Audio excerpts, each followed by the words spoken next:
বর্তমান যুগে যেখানে কোনো কিছুই বিনিময় মূল্য ছাড়া পাওয়া যায় না, সেখানে আজও টিকে আছে 100 বছরের পুরনো ঐতিহ্যবাহী মুসাফিরখানা, যেখানে পথিকরা সম্পূর্ণ বিনামূল্যে পায় 3 দিন থাকার এবং দুবেলা খাওয়ার ব্যবস্থা। শুনে বিস্ময়কর লাগলেও বাস্তবতা হলো এই মানবিক উদ্যোগ আজও মানবতার বার্তা ছড়াতে অবিচলভাবে কাজ করছে।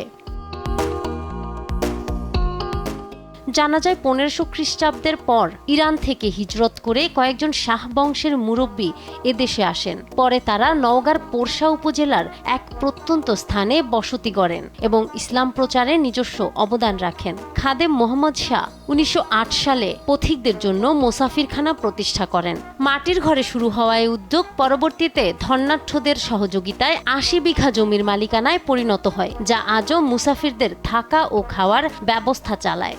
এখানে অনেক দূর থেকে লোক আসে, চট্টগ্রাম, ঢাকা, বরিশাল। তারপর এখানে যারা ফকির মিসকিন এদেরকে বুধবার করে খাওয়ানো হয়। অনেক ব্যবসায়ী এসে এখানে থাকে।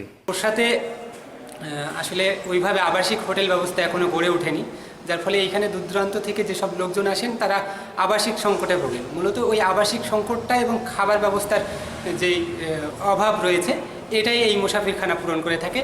এবং এই ধরনের সামাজিক কর্মকাণ্ড সচরাচর দেখা যায় না, যেটা বর্তমানে পোরশা উপজেলায় চালু রয়েছে।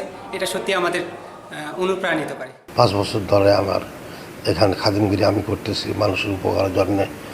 দূরান্ত মেহমান আসলে তাদেরকে বিনা পয়সায় আমরা থাকতে দেই এবং খেতেও দেই।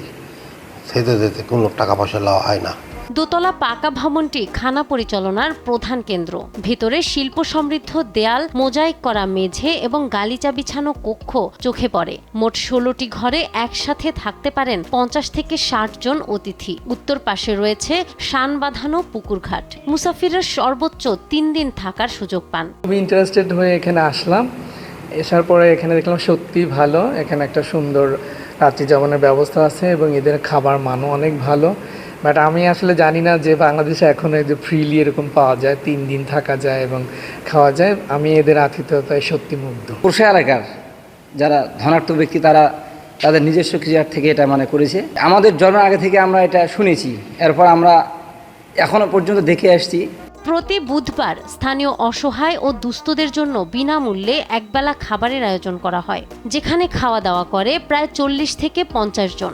রমজান মাসে এই সংখ্যা প্রায় 400 জনে পৌঁছায়, যা নিঃসন্দেহে একটি প্রশংসনীয় উদ্যোগ বলে মনে করছেন এই কর্মকর্তা।